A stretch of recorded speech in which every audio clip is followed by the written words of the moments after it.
Golgi body, समझ गया। इस तरीके से हमारी वर्क्स करते हैं सेल ऑर्गेनेलीज, और स्टेप बाय स्टेप हम आगे जा रहे हैं। अब देखते हैं हमारा next organelles, that is now the lysosomes. Lysosomes जो होते हैं ये डिसमेंटलिंग एंड रिकंस्ट्रक्टिंग यूनिट्स होते हैं। रिकंस्ट्रक्शन करने का काम जो होता है सेल का, लाइबोसोम्स का होता है।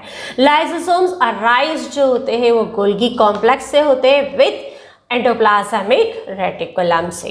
तो list of this lysosomal enzymes, इसमें बहुत सारे कुछ एंजाइम्स होते हैं लाइसोसोम्स के जो कि उसे सपोर्ट करते हैं, एमिलेज, प्रोटेज एंड लिपिड्स। इस तरीके से लाइसोसोम्स वर्क करते हैं। लाइसोसोम्स इज रिफॉर्म और फिर से उसका रीयूज करना, ये वर्क होता है। अब लाइसोसोम्स जो होते हैं ये पॉलीमॉर्फिक इन नेचर होते हैं। Polymorphic means different type, poly means various types of this nature. So primary lysosomes जो होते हैं which are nothing but a membrane bound vesicles in which enzymes are in inactive state. अब ये जो primary लाइबोसोम्स होते हैं वो इनएक्टिव स्टेट में होते हैं, दिखते नहीं है बट वो प्रेजेंट होते हैं, मेमोरी बाउंड होते हैं। सेकेंडरी लाइबोसोम्स जो होते हैं ये हाइब्रिड होते हैं, में से फ्यूजन से रेडी होते हैं, फ्यूजन ऑफ लाइबोसोम्स विथ एंडोसाइटिक वेसिकल्स। तो इस तरीके से जो मटेरियल है उसे डाइजेस्ट करना, फिर उसे रिप्रेजेंट एज हेटेरोफैगिक वेसिकल्स। अब ये लार्ज इन साइज होते हैं as compare to primary liposomes. तो रेसिडेंटल बॉडी जो होती है, बॉडी का जो भी कोई रेसिडेंटल पार्ट हो, वेसिकल्स कलेक्ट करते अनडाइजेस्टेड पार्ट को हेटेरोमॉर्फिक वेसिकल से द्वारा रिलीज किया जाता है। ये यहाँ पे स्टोर्ड होता है, that is now the liposome. तो लाइसोसोम क्या करता है, सेल का जो डाइजेशन हुआ है, डाइजेशन होने के बाद जो अनवांटेड मटेरियल है उसे स्टोर्ड करके रखने का काम है लाइसोसोम, और उसके बाद उसे वहां से रिमूविंग करना। So remember every week a human liver cell recycles half of its macromolecules. अब इसमें क्या करते हैं लाइपोसोम्स, जो इंट्रा सेल और एक्स्ट्रा सेल का डाइजेशन का जो पोर्शन है वो वर्क करता है।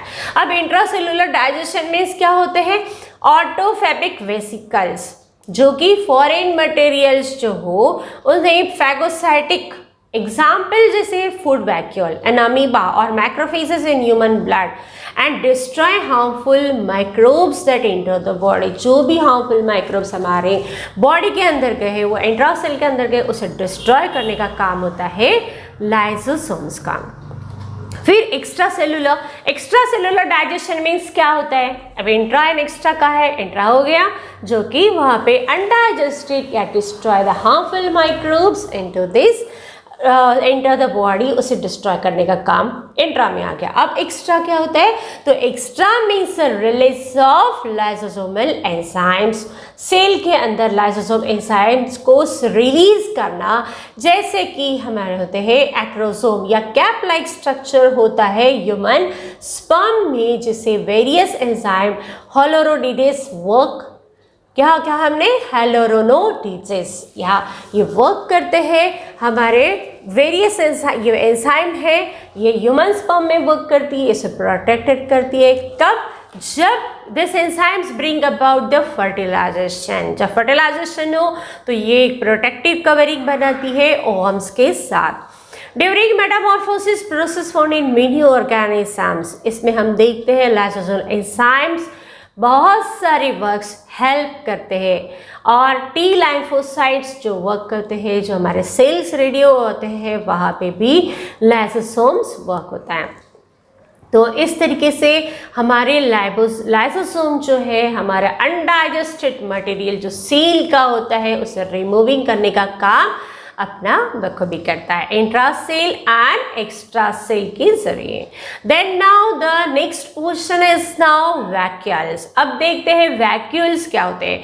वैक्यूल्स एक बाउंड सैक्स है found in plant cell. Vacuoles mostly हमने पहले बचपन में इस पढ़े कि vacuoles mostly is present in now the plant cell. Animal cell में वैक्यूल्स प्रेजेंट नहीं होते हैं, और होती भी है तो कुछ छोटे पोर्शन में होते हैं। इन एनिमल सेल भी बहुत ही छोटे नंबर में होते हैं, बहुत ही छोटे छोटे साइज होते हैं, लेकिन प्लांट सेल में कम रेयर होते हैं, लाइक कम होते हैं, बट बड़े होते हैं, साइज उसका कैसा होता है, बड़ा होता है। Means there are 2 or 3 permanent vacuoles उस प्लांट सेल में प्रेजेंट होते हैं। अब इसका वर्क क्या होता है, vacuoles control the central part of the cell. Cell का जो सेंट्रल पार्ट है ये वैक्यूल कंट्रोल करता है, and in such cells vacuole can occupy 90% of total volume of the cell. Cell का 90% पोर्शन वैक्यूल के अंडर कंट्रोल होता है।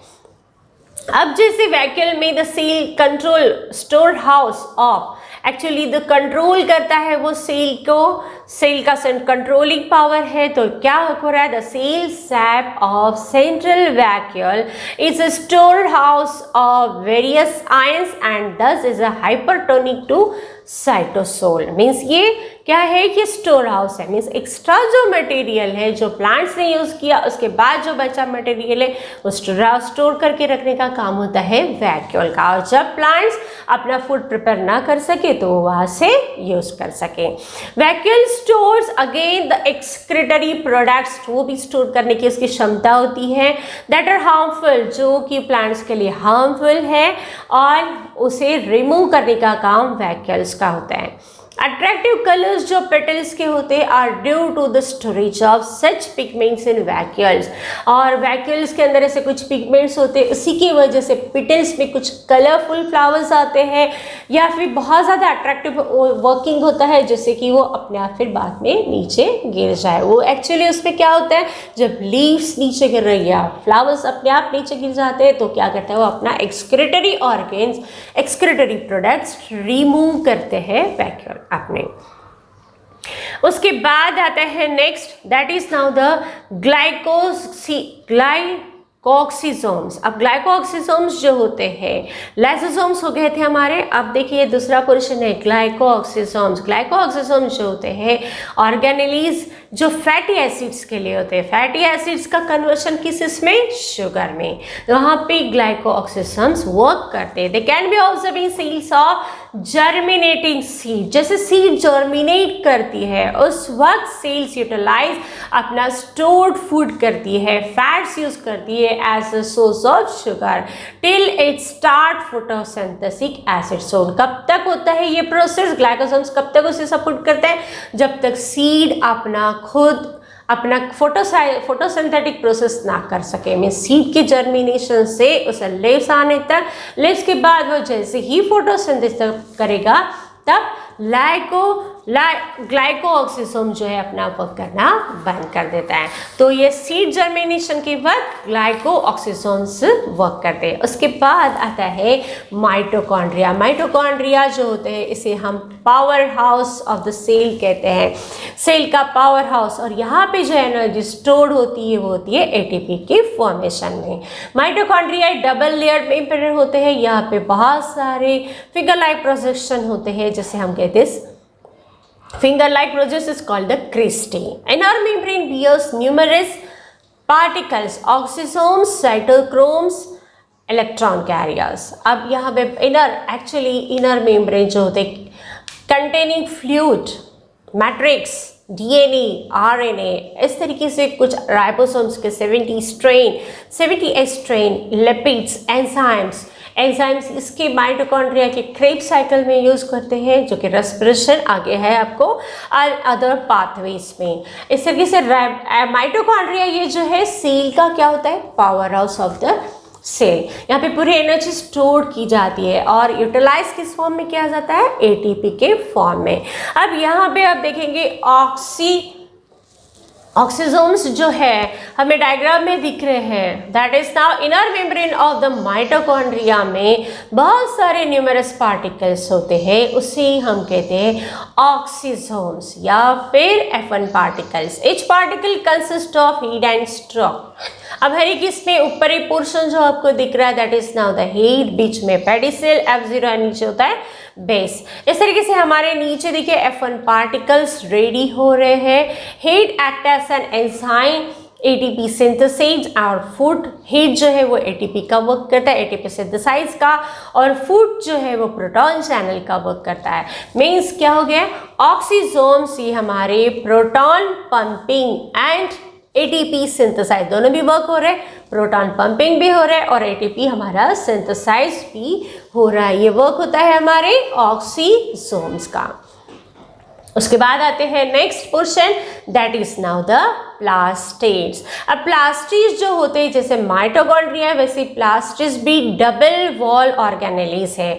इसके अंदर DNA, RNA, 70S ribosomes present होते हैं, but they are larger in size and can be observe under the light microscope. Plastids को इसे क्लासिफाइड किया जाता है 3 पोर्शन में, that is now leucoplast, chromoplast and chloroplast. अब पहले देखते हैं ल्यूकोप्लास्ट मीन्स क्या होता है। Leucoplast means do not contain any pigments, they are of the various shapes and size and they are meant of the storage of nutrient, जिसमें nutrient storage हो सिर्फ, and do not contain any pigment, कोई pigments present नहीं हो, सिर्फ storage हो वहाँ पे न्यूट्रिएंट्स का, जैसे कि एमिलोप्लास्ट जो कि स्टार्च को स्टोर करता है, या ईओप्लास्ट जो ऑयल को स्टोर करता है, या एलोरोप्लास्ट ये जो होते हैं ये प्रोटीन को स्टोर करते हैं। ये storing material means is now the leucoplast.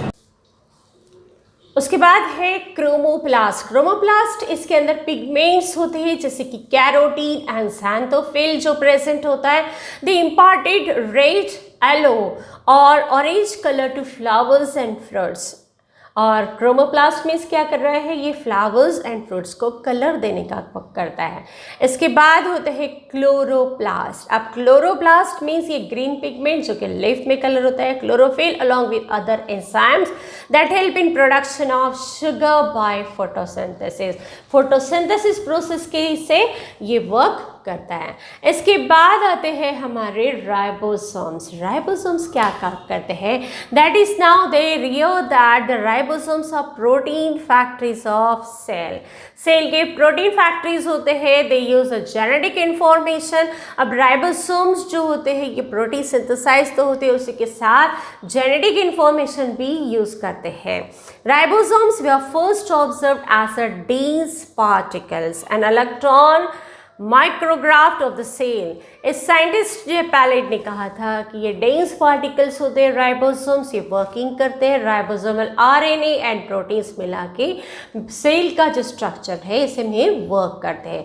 जैसे कि आप डायग्राम में देख रहे हैं, डायग्राम में क्या हो रहा है, prokaryotic cell and eukaryotic cell ये दोनों दिखाए हैं। प्रोकैरियोटिक सेल में जो है हमें 30S दिया है, मीन्स 30S स्ट्रेन है सब यूनिट, तो यूकैरियोटिक में इसका स्ट्रेन कितना है 40S सब यूनिट। अब 30S सब यूनिट मीन्स क्या है 16S rRNA and 21 is now the proteins.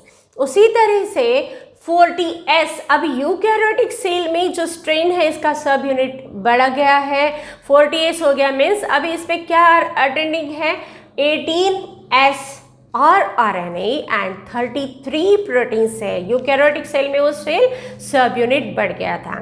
उसके बाद उसके जो लार्ज सब यूनिट नीचे आते हैं, दैट इज नाउ द, अगर प्रोकैरियोटिक सेल का स्ट्रेन बढ़ जाता है मीन्स 50S हो जाता है, तो यूकैरियोटिक सेल का उसी टाइम में उसका सब यूनिट हो जाता है 60S। अगर 70S प्रोकैरियोटिक सेल हो तो यूकैरियोटिक सेल का स्ट्रेन होता है 80S। इस तरीके से राइबोसोम्स अपना वर्क करता है। यूकैरियोटिक सेल में राइबोसोम्स माइटोकॉन्ड्रिया के अंदर होते हैं, plastids and in cytosol. Now the ribosomes in cytoplasm are either found to the outer surface of rough endoplasmic reticulum में होते हैं। हर एक राइबोसोम के 2 सब यूनिट्स दिखाए हमने, एक लार्ज है एक स्मॉल सब यूनिट। तो इस तरीके से राइबोसोम्स अपना एक चेन बना के प्रोटीन सिंथेसाइज करते हैं, प्रोटीन सिंथेसाइज करके सेल को अपना प्रोटीनिशियस वर्क देते हैं। तो ये नंबर ऑफ राइबोसोम्स जो है high in cells actively engage in protein synthesize, protein वो उसके प्रोवाइड करने के लिए वर्क जो करते हैं ये हमारे राइबोसोम्स। उसके बाद का जो मेन पोर्शन आता है that is now the nucleus. अब nucleus, structure of nucleus of a eukaryotic cell become distinct, हर एक इसमें अलग अलग है। Such a interphase nucleus is made up of, अब जैसे न्यूक्लियस का कोई इसमें छोटे थोड़ा छोटा कोई बड़ा, बट हर एक न्यूक्लियस पे क्या क्या होना चाहिए, nuclear envelope, nucleoplasm, nucleolus and chromatin network.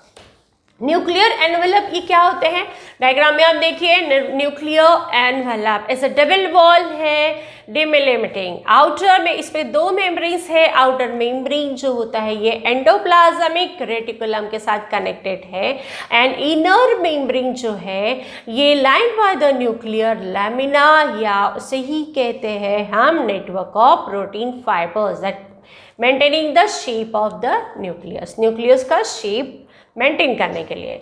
इस तरीके से इसके दो लेयर हो गए। There is a small opening, अब कुछ जगह पे छोटे छोटे ओपनिंग दिख रहे हैं, उसे कहते हैं nucleopores. Nucleopores are guarded by the pore complex which regulate the flow of substances from nucleus to cytoplasm and intravenous। अब ये जो न्यूक्लियोपोर्स है ये क्या वर्क करते हैं, ये regulate the flow of substance को फ्लो करने के लिए, या तो साइटोप्लाज्म से न्यूक्लियस या न्यूक्लियस से साइटोप्लाज्म की तरफ जाने के लिए जो डायरेक्शन में है ये मटेरियल को ट्रांसफर करने के लिए न्यूक्लियर पोर वर्क करते हैं।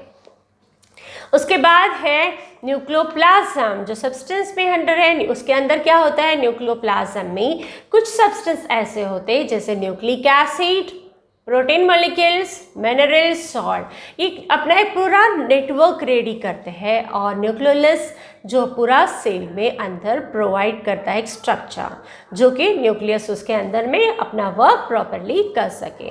सो न्यूक्लियोप्लाज्म मीन्स क्या हो गया है, जो मटेरियल्स है nucleic acid, protein molecules, minerals, salt, ये प्रोवाइड करने का, इसे स्टोर करने का वर्क करता है। Then is now the nucleolus. Nucleolus जो होते हैं ये RNA, that is RNA means क्या, राइबोसोमल RNA। राइबोसोमल प्रोटीन्स होते हैं, राइबोसोम्स जो प्रोटीन सिंथेसाइज्ड वर्क करने का काम होता है न्यूक्लियोलस, जो कि सेल में प्रोटीन की सिंथेसाइज्ड हो, इजीली वो अच्छे से वर्क हो सके। अब जो हमने कहा कि न्यूक्लियस के अंदर क्या होता है, क्रोमेटिन मटेरियल भी होता है, तो क्रोमेटिन मटेरियल क्या वर्क करते हैं, न्यूक्लियस के अंदर में जो छोटे छोटे वर्किंग होते हैं वो क्या करते हैं, क्रोमेटिन मटेरियल हमारी जेनेटिक इंफॉर्मेशन स्टोर करने का वर्क करते हैं।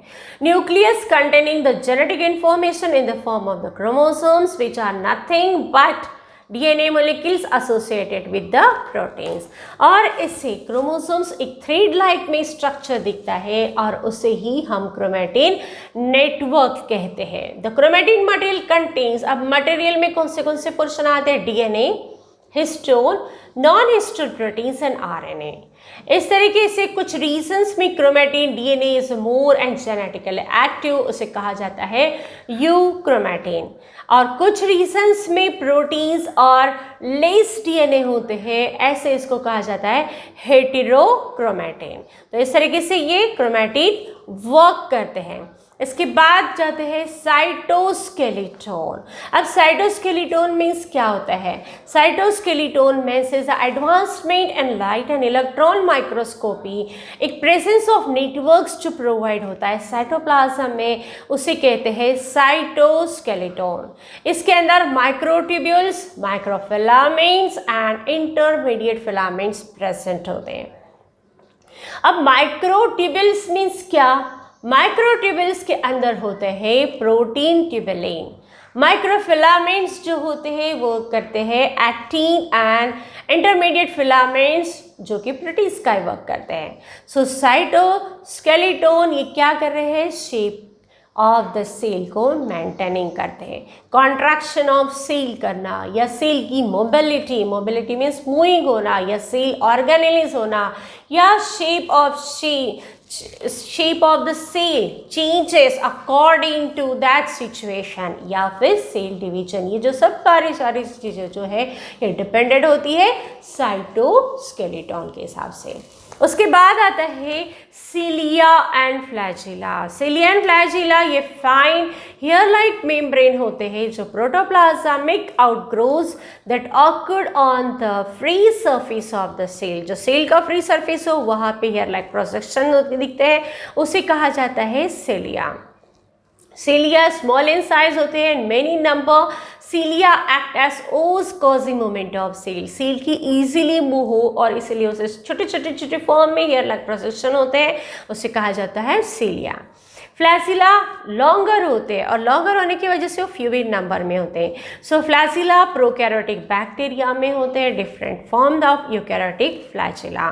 तो इस तरीके से सिलिया एंड फ्लैजिला सेल को मूव करने के लिए वर्क करते हैं।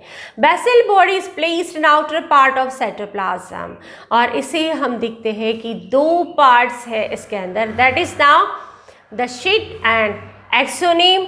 और शीट की क्या करता है, फ्लैजिला या सिलिया के ऊपर कवरिंग मेम्ब्रेन होते हैं जो कि उसे प्रोटेक्ट करते हैं, हेयर लाइक प्रोजेक्शन को क्या कर रहे हैं, वो प्रोटेक्टेड करते हैं। एंड कोर कॉल्ड, जिसे हमने कहा एक्सोनिम, जो एक्सोनिम था इसके अंदर 11 फिब्रीज प्रेजेंट होती है जो पैरेलल होती है long axis, means it shows 9 peripheral doublets and 2 single central fibrils. 9+2, अब जो एक इसमें डबलेट्स में कितना है, एक इसमें 9 पेरिफेरल है और ऐसे कितने स्ट्रैंड है, 2 है, तो कितना हो गया 9+2। The central tubules are closed by central sheath. This sheath is connected to one of the tubules. अब ये जो sheath है ये tubules से connected होती है by radial spoke. अब आप यहाँ पे देख रहे हैं डायग्राम में कि स्ट्रक्चर कैसे होता है। माइक्रोट्यूब्यूल ट्रिपलेट होते हैं, ट्रिपल इसमें स्ट्रक्चर होते हैं, एक दूसरे से कनेक्टिंग स्ट्रक्चर होते हैं, and central tubules are connected each other by bridges. पूरा एक दूसरे से कनेक्टेड होते हैं जैसे कि ब्रीच हो। And now the peripheral doublets are connected to each other through linkers या inter-doublet bridge. इसके बाद लास्ट वाला पर्सन है, दैट इज नाउ द सेंट्रोइल्स या सेंट्रोसोम्स। उसके बाद ये पर्सन खत्म हो जाएगा। सो बी कंटिन्यू। सेंट्रोसोम्स जो होते हैं हमें एनिमल सेल के न्यूक्लियस में देखते हैं। अब ये कैसे होते हैं, सिलेंड्रिकल स्ट्रक्चर्स होते हैं। द सिलेंडर्स किस तरीके से, परपेंडिकुलर टू ईच अदर।